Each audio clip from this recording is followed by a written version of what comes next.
Sorry about that. Everyone's been a bit of a lag there. Forgot to hit the old intro video. On It another was planet there. I thought another planet there for a minute. it's a class. What's happening, everyone? Welcome back to Only Leeds, bro. Dylan's wearing a red shirt. Take it off you. Don't look red. That Doesn't was suit class you. as a technical difficulty, as you would say. We fucked up.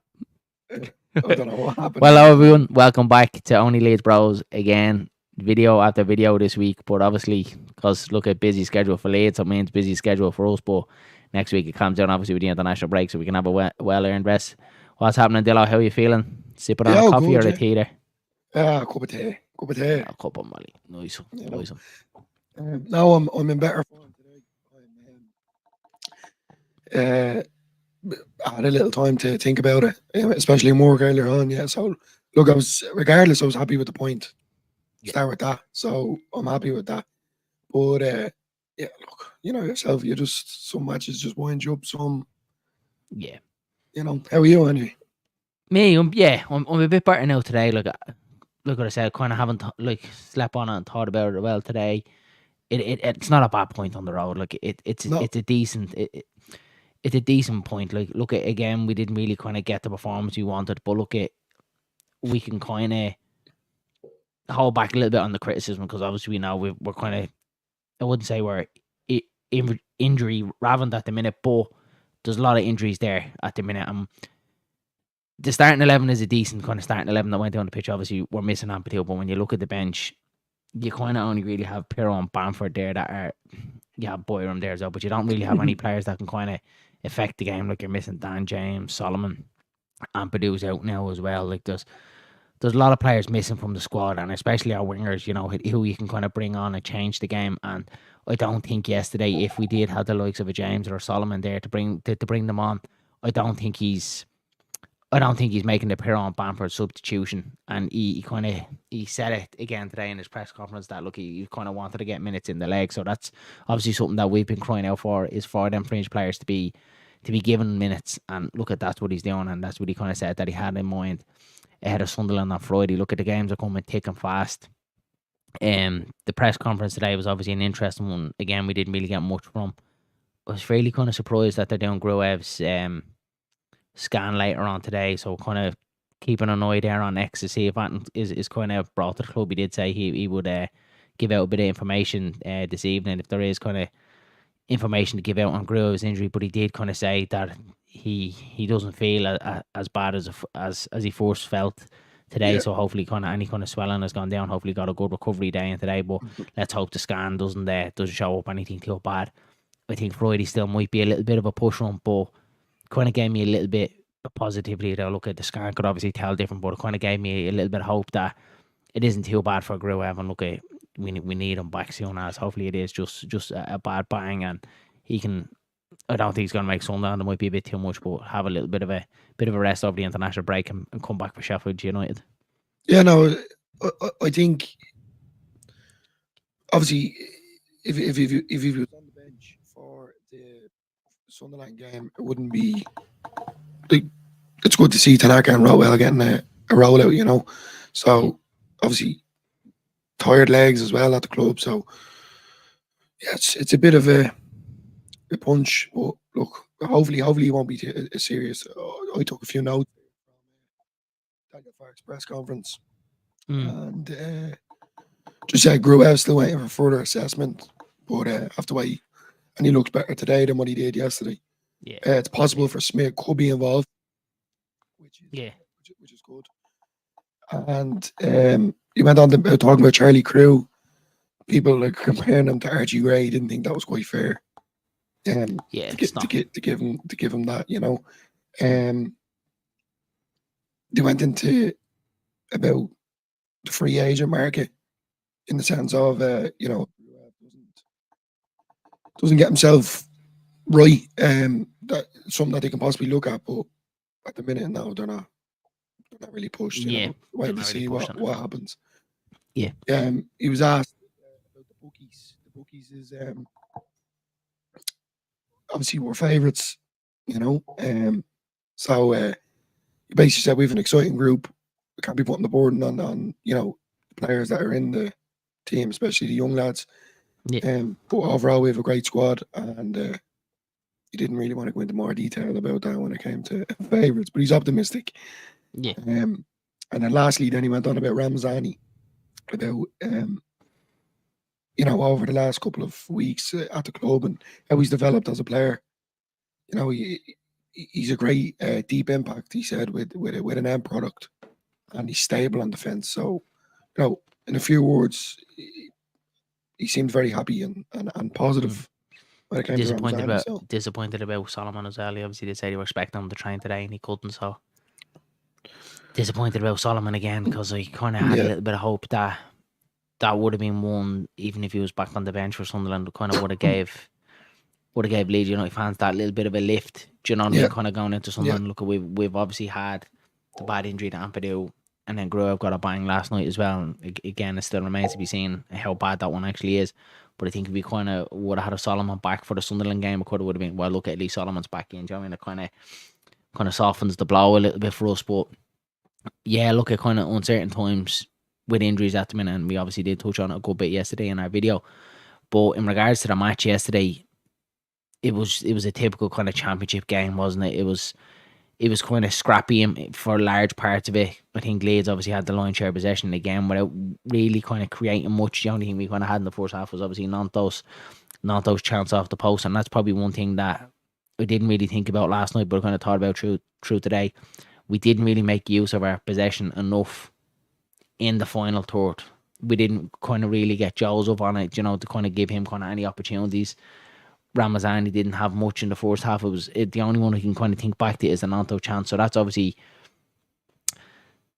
kind of the downer kind of on the first half performance, is that we didn't really deal much with the ball. And it's where we kind of need to sharpen up on. It's kind of what we've kind of spoken about. We've seen it against Coventry. We've seen a little bit against Cardiff again. The finishing wasn't quite there. So I'd like to just see us deal a little bit more in that final third when we do have it. Because them first kind of 10-15 minutes, not that was going at them. There was a time there where they were just standing off and was like they didn't kind of engage him or press him. Not to kind of just seem to kind of have the freedom of the pitch. So look, it's kind of disappointed that we didn't do enough with it in them first couple of minutes to kind of take the lead and kind of put Norwich on the back foot. And then of course you can see the sloppy penalty. It's our first goal that we've conceded away from home, and it's a penalty. So when you look at it kind of on both sides of it, you can't be kind of too critical of it, but I would have liked to see us kind of, what I've been kind of saying, grab the game straight away, we kind of leave our marker on that. I kind of just felt like with Leeds is that we were very kind of standoffish. Did you kind of get that for us? Yeah. It felt like to me, and I don't know if it's just kind of my point of view, it felt like Norwich wanted it a little bit more. Yeah. I felt like they were kind of more up for it, and whether it is a thing, that they kind of knew one or two on the squad, obviously Ampadu getting injured, did they know kind of one or two on the squad was kind of carrying a few knocks that they weren't really kind of up for it and into it. I kind of felt like they were a little bit more up for it and kind of wanted it a little bit more than us.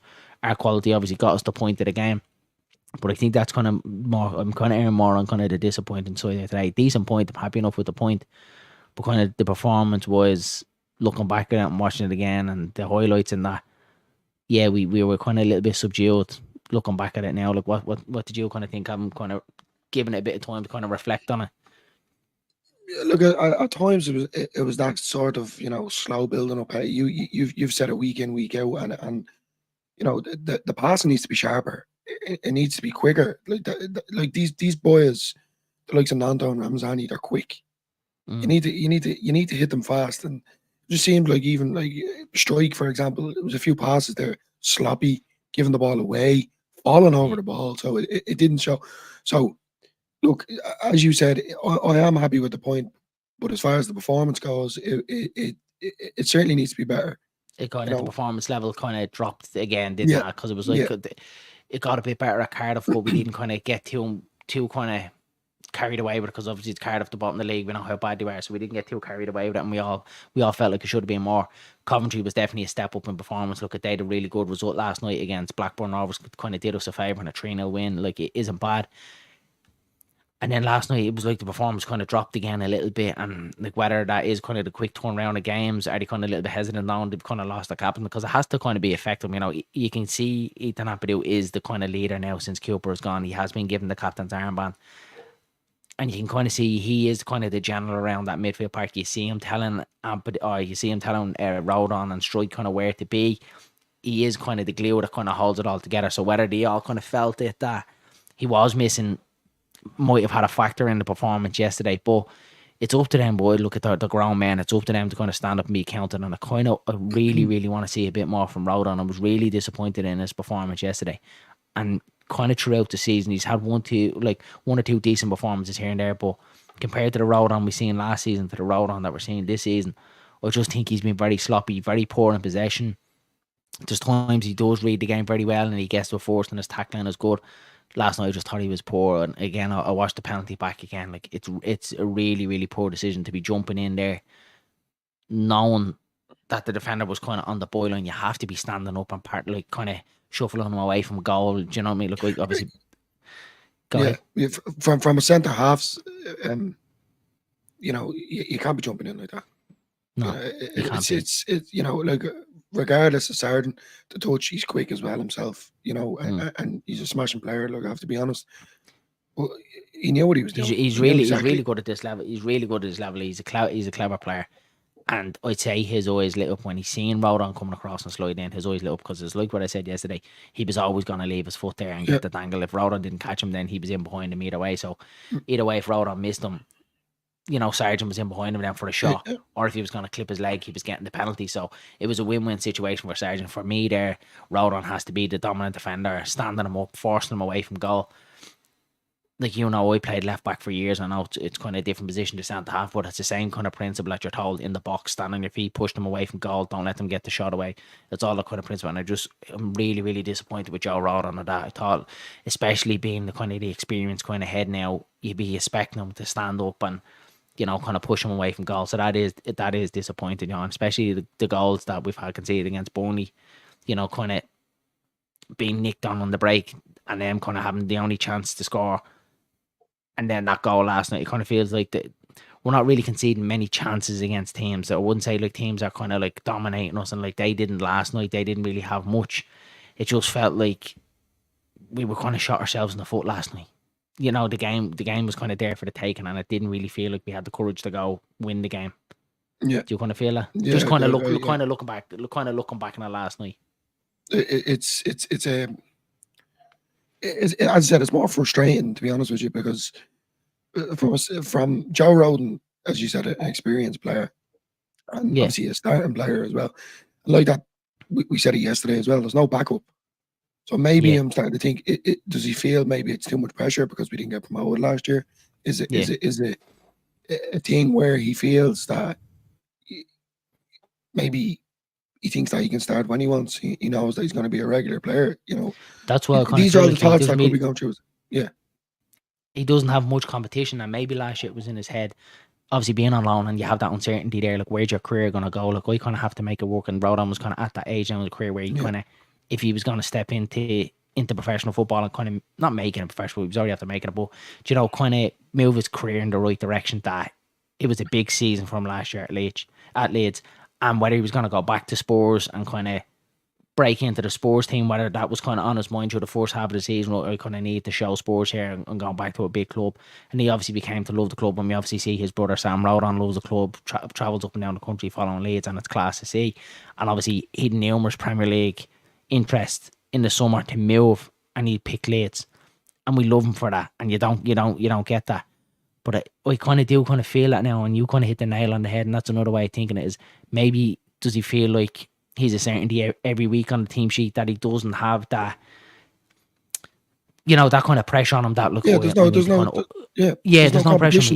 He feels like he's a guarantee, and even more so now that Eaton's out of the squad. It's even more kind of solidified his starting place now. So it's probably it's definitely a conversation there to have. You've hit the nail on the head there with that one, and I didn't really think of it that way. So for me, he hasn't been the road on it last season, and we really need him to step up now, big time now with Ampadu will. Yeah, but as well 100%. As that, it's looking at another side of it as well, and I'm not. These are all smashing players. Everyone on our side is a smashing player, but then on the other side of it is maybe he relied on Ampadu too much, not just as a captain or a role model, but also as a partner of playing centre half with him. To And be the maybe he voice. just, and maybe strike isn't giving him that, Yeah. and that's probably another way of looking at it as well. So, look, we could sit here and say such and such. At the minute, he's not showing the same person that he was last season. But it's just something to think about, and especially for the subscribers as well, to think of it, in that scenario. We'll get into a couple of comments. We have a few comments there anyway, get into it. So we've one here, Amy Tolan says, evening, Amy. And then we've Danny. Danny's back again. He's always back with us. Danny says, how's you been, lads? Hope it's been good. Up the battered sausage. Let's hope we win on Friday. I'll be ordering 4 battered sausages. New face in the building. Paul Williams, how are you, Paul? What's the story, lads? Leeds fan in Clondalkin. Up Clondalkin, up the Dubs. Up the Dubs is right. And Joe Rodon hasn't got anyone good enough challenging him like Mez, and yeah, it's agreed. We've said the same thing about Mesley as well, that he doesn't really have the competition. I've seen Carl Darlow brought in last year, and I think we were all kind of happy to see Darlow kind of come into an experience kind of head to kind of maybe challenge Meslier for the position, and obviously he didn't. He wasn't great when he came in. Then he obviously had the finger. I think he broke his finger or dislocated his finger, and he was out for a while as well. So he didn't really kind of give Meslier any sort of pressure and goals. And again, look, Fark seems to be absolutely loving him. That's kind of the next kind of topic we wanted to move on. Obviously, speaking about the penalty, watching the penalty back again, and watching Meslier, it looks even worse for me. It looks even worse than what it did last night. Last night I thought it looked bad, but it looked even worse again. I know he did faint, and you could kind of see his body weight going, and he tried to kind of turn back, and it looks so bad because it goes underneath his arm, and it just looks awful. Which is where if he kind of did go that way he was going, he might have had a half chance to save it with his legs. And I know it's kind of everything's kind of split second, and it's milliseconds, and it's very reactionary, and that's easy for me to kind of say. And look, I wouldn't save it, but him being an experienced kind of goalkeeper that he already is, he's still young, but he's played an awful lot of games and an awful lot of football. For me, I think he should have been a little bit better. I'm not saying save it, but his attempt to save it should have been a bit better. I have to be completely honest. The first thing I put on my notes was obviously one. I have to go back to that. The cameraman for that game was just a disgrace. Number one, like that. Can someone find the name of who the Can someone find the name of the cameraman last night? Because Dylan's gonna hunt him down. I'm gonna throw a bar sausage at his head, honestly. But that's number one, and then number two was that attempt. And if I was Daniel Fark, I'd be in that dressing room, and I would be lit. Look, I get very heated, that, and it's just. Is watching slow motion, it's even worse. He didn't make an attempt. That wasn't an attempt. Professional goalkeeper. At the end of the day, you give away a penalty, fair is fair, and he steps up and he takes it and he scores. Fair enough.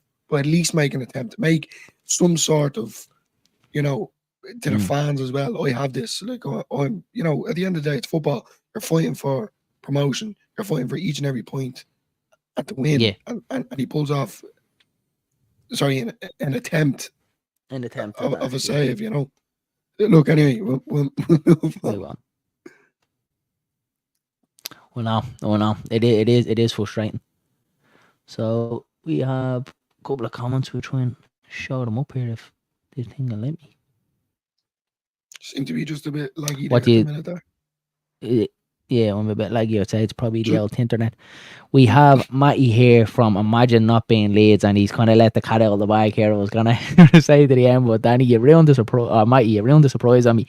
Yeah, we've Matt from Imagine Not Being Leeds popping on tomorrow for our Sunderland match build-up, so it would be great to have him. He's new to the Leeds content creation, like myself and Dylan, new to the game, and he texts me saying that he's not very techie and I'm not very techie myself, and we're definitely both were trying to get into it, so we'll help each other along the way. So if you're not following Imagine Not Being Leeds, pop over, have a look at Matty's channel. Really good information over there, and he'll be with us tomorrow, so we'll get a bit of insight and his thoughts as well as we build up to something else. So Matty will be here tomorrow. Nice one, Matty.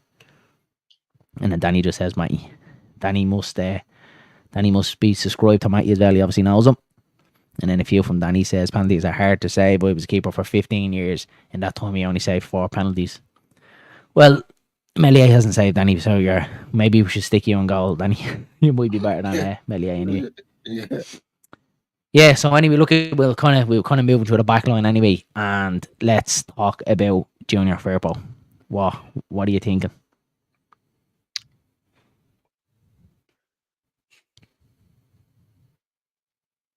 No bother at all, mate. See you then, buddy.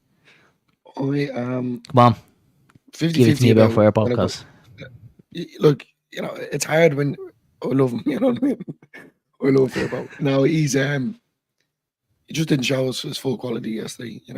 It was something that you said yesterday, and I remember, sorry, last night, and I was lying in bed, and you're thinking, and it was what you said. It was like going back in time and looking at Firpo from Premier League days, and that's really what it was. Only when you said that to me where it kind of clicked, but I didn't actually acknowledge it until I was in bed, and yeah.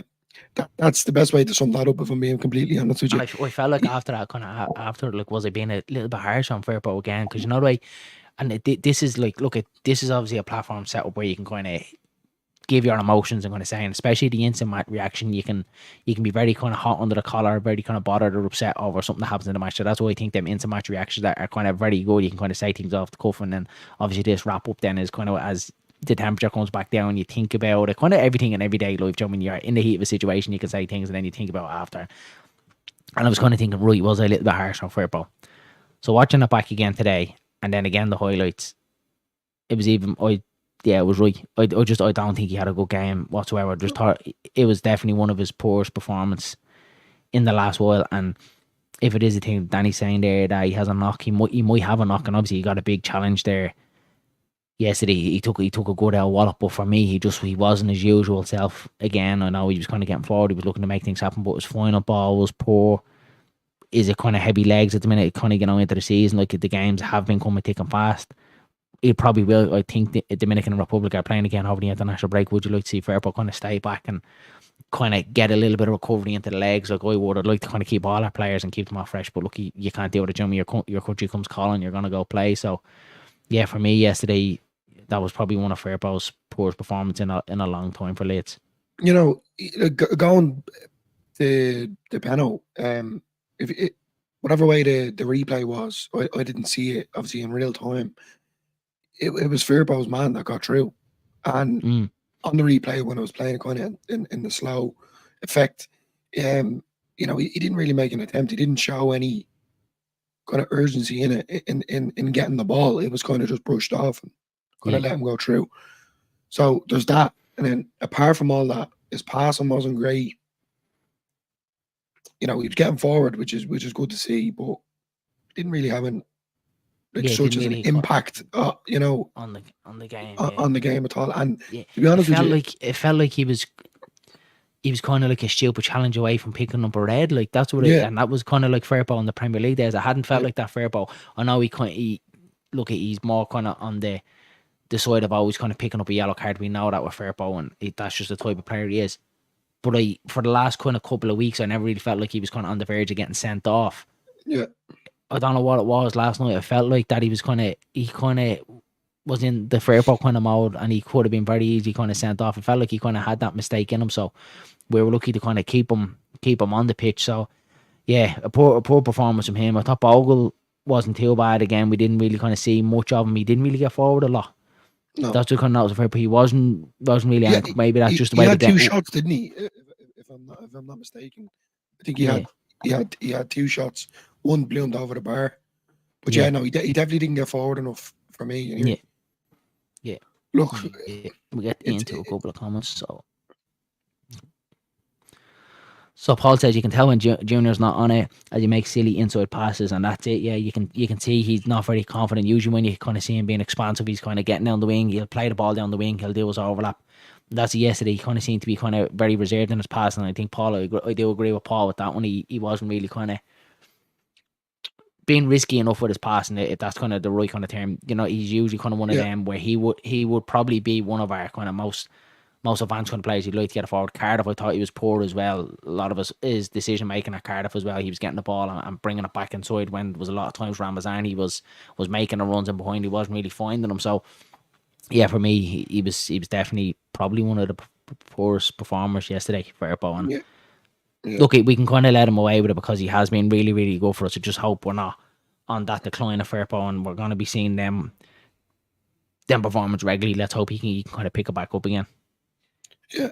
Completely agree. On Danny says hearing that Bamford could be given a 2-year contract extension and Pirro could be going in January alone. Yeah, I'd send him, Danny, would you? What do you think they will be saying there? nah, Pirro went with this is a wind up. This is a wind up. This is altogether. No chance, no chance. For the There it is. new, There, yeah. See, there's the I winded knew it it. up. For anyone that is new to the channel, Darren and Danny like to wind me up about Pirro an awful lot. I just think he's not showing his full potential, and these boys just Yeah, love to Dylan's wind me up. Dillo's a Pirro fanboy. I think he'd love 11 Pirros out on the pitch. But yeah, look, in seriousness, then we'll obviously move through then to the midfield. Tanaka and Rotwell, not a partnership I thought we would have seen this earlier on. Probably, yeah, we thought we might have seen it at some stage through the season, and probably more so in cup games, FA Cup games, because we're out of the League Cup. I'm very surprised we've seen it this early, and obviously it's the injuries that done us. But the two of them were actually okay, weren't they? Yeah, Like Tanaka, I have to say, the Tanaka towards the end just just faded a running little out. bit. Yeah, just running Yeah, out of steam. didn't do anything. Didn't do anything wrong, but just you could Yeah, see a it bit was going back jaded. to what me and you keep saying, like people coming on doing comments, etc., and saying, why isn't Tanaka ready for the full 90? And as I said, we don't mean it in the sense of fitness. It's just the championship is such a hard hitting league. And that's just all that he's not used to. I don't mean that he's not fit, isn't physically where he can run for 90. I just mean his legs are just. It'd be a lot quicker than what he's used to in Germany. The football would be a Exactly. lot quicker and a lot more physical, and it is going to take time to adjust. But to me, yeah, he was class in there yesterday. Rotwell was good as well. I was happy with Rotwell. Yeah, I was happy with the yeah. What would you say? The kind of the positioning of Rotwell, if that makes sense. Yeah, the dynamic between the two of them seemed to work okay. John and Rotwell kind of does seem to be that kind of more so that kind of advanced kind of midfielder. Tanaka kind of can do that sitting as well. It would kind of be nice to see Ampadu and Tanaka kind of further forward. Obviously, we haven't got that luxury at the minute. But the dynamic looked good. I was happy enough with the midfield. And look, it's going to be a big test on now. Sunderland are a really, really good side. We'll obviously get into it a little bit more tomorrow on a match build up with yourself and Matty, and we'll get Matty's thoughts on how he thinks the midfield is going to set up and how they're going to go on, because Sunderland we now have a decent side, decent midfield, and you've got Joe Bellingham in here to see his goal last night. Scored an absolute cracker for Sunderland last night. So it's going to be tough for the two of them, and it's their chance, and this is it. Look, we keep saying it, another man's misfortune, another man's gain. So it's up to these two boys now to step up and pull up their socks and show what they're made of. And when if Gruev is okay, and when Ampadu does come back, that it's going to be hard for them boys to get back into the team. Do you know what I mean? You want a bit of competition, like you want. I'd like to be sitting here with you and getting comments in and kind of not knowing what the lineup is going to be, if that makes sense, because it gives us that kind of, it'll be interesting to see if he played, say, Tanaka and Ampadu or Gruev and Rotwell. Yeah, it gives you that bit of can't really think of the word, more of a. It's more, it's more options and more dynamic. Yeah, more options and being more dynamic. And look, at this could be great for us going forward. And look, it's trying to think of the longer picture. Hopefully, we get Ampadu back ASAP. Hopefully, Gruev is fine. But if these two boys can kind of play together for the next, say, 5 games, maybe if Gruev isn't too bad, and they can kind of build their partnership together, that ain't bad for going forward, because there's going to be more knocks and bangs and injuries through the rest of the season. So if you've got the two of them that have played together, you've got Gruev and Ampadu to play together, and you're kind of building that chemistry between each other, it can only be a good thing for Leeds going forward. And it's not like towards the end of the season where we've kind of seen Ampadu and Gruev play a whole lot, and then the two of them get injured, and then towards the end of the season, when it comes down to the business end of it, these two lads are kind of being thrown in the deep end, you know what I mean, kind of in the heat of the moment towards the end of the season where it's high stakes, and they're being thrown in the deep end, and they're kind of first time playing together. So, look, that's probably me trying to be positive, do you know what I mean? But I don't think it was too bad. I was happy enough with the two of them. So moving forward then into the front, we'll go through the front four anyway. We'll kind of go across the front line. Ramazani, how did you think he got on? I thought very well. Yet again, I haven't got really a bad word to say about him at present. Yeah. To be honest, he's quick. He's he's exciting to watch. It's from what Yeah, I can see so far. And then Nanto, for me personally, I think he was the player of the match between on the Leeds it was side. his best performance, wasn't it? Yeah, I I thought know he he was scored. I know he phenomenal. scored. I know he scored against Coventry, but that's the Nanto you want to see, isn't it? He Yeah, was. he was He everywhere. looked. He He was had that bit everywhere. between his teeth. He had that look. He had that bit between his teeth in Germany. He Mm. looked like he was really, really up for it. Very unlucky not to And score the shot enjoying it off the as well. post. That's Yeah, what you kind of seemed like. It seemed like that he was kind of buzzing with it, and that's what it could have been the goal at Coventry. It kind of gave him that little injection, that extra little kind of confidence. You know, and you can kind of see. I seen Somerville wrote on his Instagram account saying, "You're the man," as in like he's the man now. Do you know what I mean? To kind of take the mantle from Somerville. But Ramazani, I thought was really, really good. That's 2 goals, 1 yeah, assist in 3 games. So he looks absolutely class, and he's rapid. He's really, really quick. yeah. He's quick with the ball, Really quick. quick with the Yeah, ball as well. yeah. Yeah. So the 2 wingers absolutely perfect. And for me, it's going to be hard for Solomon to get back in whenever Or he Dan is James. from injury. But it's not a bad option. Not a bad option if you're bringing Solomon on from the bench and Dan Mhm. James with his pace. So really, Yeah, really good options there. Aronson then, I wouldn't say he was poor. I don't think it was kind of any fault of his own. I just think the game was bypassing him a little bit. I think he tried to get involved in it, but without really kind of creating that or kind of getting into it. It was probably one of his quieter kind of games since he's came oh, back. yeah. Would you kind of say the same? I have to completely agree with you. Yeah, I was just about to say I didn't. A bad Didn't word didn't do kind any of say. didn't do anything wrong, or he Yeah, wasn't like it the just old didn't Aronson. Like just didn't see him. couldn't get Yeah, into it. The game was yeah, bypassing him, and I don't think it was any kind of fault of his own. That again, that was kind of looking back. We didn't really touch on Aronson yesterday on the instant match reaction of the game because I don't think he didn't do anything wrong and he didn't do anything right. If that's kind of being yeah. a little bit harsh, he was just there on the pitch and didn't really kind of make anything kind of happen for us. We'll get a couple of comments in before we move on to Joseph. So Paul says, Rotwell steady enough, perhaps could have done better with the strike down the throat. Yeah, and that's, look, at least he's kind of getting the strike off, and that's, that's the positive side of it, Paul, is that we didn't have that last year from Gruev or Kamara. We didn't have our midfielders taking strikes on goal, so look, if you don't have a shot, you don't win the lotto, do you know what I mean? So fair play to him, he's having a pop, and I'm looking forward to seeing Rotwell because I thought he was really, really good yesterday. Yeah, so moving on to Joseph, how did you think he performed yesterday? I really feel sorry for Joseph. I have to be honest with you. I know the jokes between me and Danny about Pirro, but his pressing again was good yesterday, and he was sucking defenders out. But there was a one chance, and I'm pretty sure it was Bogle. I think Bogle bloomed it over the bar. I'm not too sure. And Yeah, I and know when and you're talking about, when yeah. I went over, and he was livid. You could see it. Mm, He was livid, yeah, and I didn't even see the run. I didn't see yeah, it. Like at that angle, you're just like shoot, shoot. You know what I mean? yeah, But he was livid. You could see it. yeah. I'd Like, say I just feel sorry for him because mm, there's I goals there. fell from there yesterday, and again, having to watch the back, he was similar to kind of Aronson. Didn't really do anything right and didn't really do anything wrong, and I felt like he was probably a little bit bullied, a little bit, especially with Duffy. He's up against 2 experienced centre halves in the championship that kind of seemed to kind of have the measurement. You could kind of see the difference in experience there. You know, they were kind of on him. They weren't really letting him turn. He wasn't really kind of playing his usual kind of play. And this is what we've kind of said about Joseph, is that inexperience is going to show across the course of the season. You're going to, like, he'll get away with it in games, but it is going to be games like this that's kind of going to build his experience, where if he's going to come up against that again, like that Stoke away, you're coming up against them grizzled championship players like that, he's learning from this. That's the learning curve from yesterday, that he's going to get this in this league. And I did feel for him yesterday. Looking back, if Bamford was a little bit more fit and had a little bit more game time, probably around the 60th minute would have been the time to kind of take him off. He obviously did bring Bamford on, but look, again, he hasn't had a lot of minutes in his legs, and it seemed to be kind of charity kind of minutes, as I call him, to kind of just get him on, get minutes in his legs, let's see how he is. The dynamic of the game changed completely with the substitutions. I felt that really we had control of the game.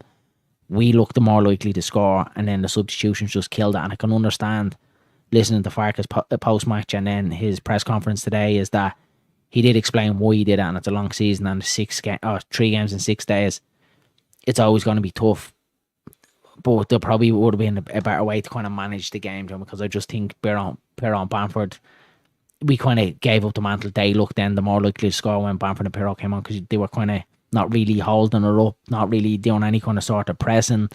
They didn't really do much. And you had Gelhardt kind of coming on again, didn't really do much, like, except he was kind of getting in Signs kind of head. And to be honest with you, if we kind of had Gelhardt on a bit earlier, because he seemed to kind of wind up Signs straight away, and I would have put him off his game. It seemed like no one was really kind of, you know what I mean, getting stuck into him, getting into his head. He was kind of let kind of play his game. And he is kind of hard head. We've seen him get sent off before, and he kind of has that little kind of nastiness in his game.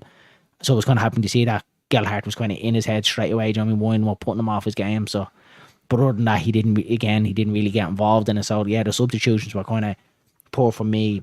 But then on the other side of it, you can understand that the games are coming thick and fast, and there's a big game on Friday on Sunderland, so we kind of have to manage these guys through it. Yeah. What did you feel of the substitutions? Completely agree. I actually thought bringing Gelhardt on, it was good to see, because just we haven't seen him in a while, you know. Yeah, Bamford. Yeah, happy to see him, but not with Pirro. It's one or the other, you know. You can't I think the two. I wouldn't have minded one. I wouldn't have minded one of them, but not the two of them together. We've seen Bamford and Pirro together. It doesn't work. It doesn't work. That they're just no way. Sorry, excuse me. It works better when you have the likes of Ramazani or Nanto up there with them.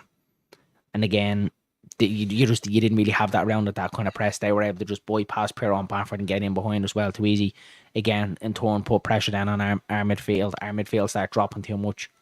And then in turn, it was putting pressures on the defenders. And then towards the end of the game, they looked more likely to score it. And not really a kind of clear-cut chance. The Signs had a chance right at the very end, just before the whistle, which, if you kind of caught it a bit right, it could have easily flew into the corner. He obviously didn't know, and it went wide, but they looked kind of their kind of tails were up. They were kind of after us a little bit more, you know. So yeah, that was kind of towards the end of the substitutions kind of killed us a little bit. Yeah. And Paul says a good show. I believe we kept larger, Willie combo on. We could have won it, and it's hindsight, isn't it? Like, that's kind of what I kind of felt more so today, is that if we even managed to keep one of them on, John, if it was kind of probably would have taken Nanto off, even though he looked more the dangerous one. Because look, he's obviously going to be the most important one for Sunderland for me. Anyway, he looks like he's the main kind of man in this team now. And Ramazani was after getting his goal, so I was surprised when he took Ramazani off. Maybe he could have kept one of them on, you know, just to see if we could have nicked the win. Yeah, look, regardless of all that, as you said to me yesterday, on how I was hot-headed yesterday, we got the point, and that's the main thing, you know. I know, yeah, it's not like, you know. Yeah. But that's I think I do feel the same about the result. Look, at the grand scheme of things, it's a decent point. It's a good point away from Carroll. They're really good at home. I think it's 22 games, something ridiculous that they haven't been better at home. So they have a really good record at home at Carroll. So not a bad point. And I do think they'll be thereabouts come the end of the season. I do think they'll be in and around the playoffs, like Coventry. They'll turn around, and they're not too far away from us. But look, if you look through it, even Middlesbrough getting a good result there last night against West Brom, they're thereabouts as well. West Brom have fallen back down a little bit. Friday's a big game. Friday's a really, really big game, and I think the worst kind of outcome of it was if we lose and we only take 1 point out of these two games going into the international break. That's a big blow. So we'll obviously get into that a little bit more tomorrow in our match wrap up. But yeah, decent point on the road. And it'll even be a more decent point if we can manage to pick up 3 points at Sunderland, and you say 4 points from 6 out of them two games away from home. The injuries that we have, it's not a bad return whatsoever, is it? No, it's not. Like, these boys need the rest. As you said, this is a very important game on Friday. You know, like, it's every match and every point counts, especially this early stages in the season. Like, come Christmas, it's the plan's completely taken off and it's in the air. You know, and that's where we are. You know, but it's just hard with all these players that are injured at the moment, and you're kind of looking for the positives in it. You know, that kind of way. Yeah. So you have to, because it's still early doors. Like, and you kind of have to. You have to think of the longer term plan, and you have to think that it's a long season ahead, and how he's kind of managing these players. Look, there's a long way to go, and it's still early doors. Yeah, look, it isn't a bad point. Look, you want to take all three, but we get the point on the board. We move on to Sunderland, and for Leeds fans, we hate international breaks, and I think especially go Spain, Irish, and Paul in the chat house from Clondalkin, if he's kind of into the Irish international team, is that we hate international football. It's I do absolutely anyway. boring. But probably for the first time in a long time, I think we need this international break. I think not looking forward, but I think we need this international break for the players. The players looked very kind of laggy there yesterday. They didn't look kind of fully kind of for it. They all kind of looked really tired. They did put in the effort, but it just felt like that the energy levels weren't really there. So maybe, hopefully, the international break is coming at the right time for us. Get a good rest in the players, and then after the international break, the Friday night Sheffield United that's the real kind of kickstart. That's when the season's gonna start flying, and it's right up then. Well, I think there's another international break in November again, isn't there? They're heavy, yeah. Looking forward to that one, anyway. Because especially because me and you were going to it, you know. If we're going to it, well, obviously the tickets are on sale to priority members tomorrow, and then ourselves then on Thursday. Then, isn't it? Oh. Yeah, Thursday. They're on tomorrow, so let's hope. Yeah.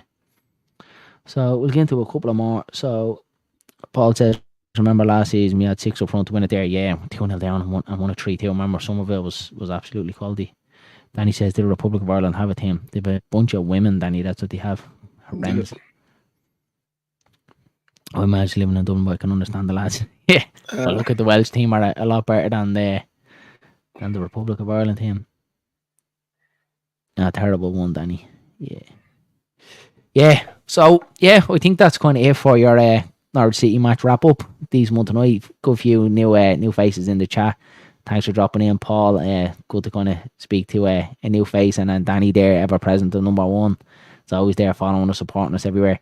Yeah, so big one tomorrow, guys. Our first kind of guest, our first kind of big one, isn't it? Tomorrow we'll have Matty now from Imagine Not Being Leeds, which is obviously kind of be a good one, and kind of something new for the channel, something that we haven't done before. So looking forward to that one. That's on at 8:30 tomorrow. Matty's going to bounce on. He's a couple of commitments before that, which is totally understandable because YouTube doesn't pay the game, well, especially for us and us new Leeds content creators. So if you haven't, guys, don't forget to pop across to Imagine Not Being Leeds. Give Matt a follow, because some of his stuff is really, really good, really nice lad, and his intro is very good with his two, I think it's his two sons doing the Leeds salute and singing march on together. It's class. So pop across and check out that one as well. So I think we're going to wrap it up. I don't think we've missed any comments before we go. Subscribe, talk to you lads. Thanks for dropping in, Paul. Hope to see you again, buddy. I'll lay down with you, Dill. Do you want me to take the camera out and walk around there? No, Dylan just said to me, right, Dylan said to me when we go over to the Sheffield United game that he's not going to go to Peacock for a point. He wants to wait to see Pirro going in. It's true. I want him to sign. Pirro point. Pirro or a point. I'll be in the Peacock waiting for you, right? If Pirro's standing outside. And Danny says, I'm always available if you need me as well, lads. 100% appreciate Danny. Love to get you on as well and get your thoughts, because obviously you've been there. You've the very first supporter, I'd say, that Danny was. Would you say, Dylan? Be there from the start. It was number one. Danny's our inside scoop. Danny's able to tell us when players are in the hotels. If someone, he's the number one. Come next summer or come January, I can't wait for Danny to give us the inside of what plane is landing in Leeds Bradford Airport.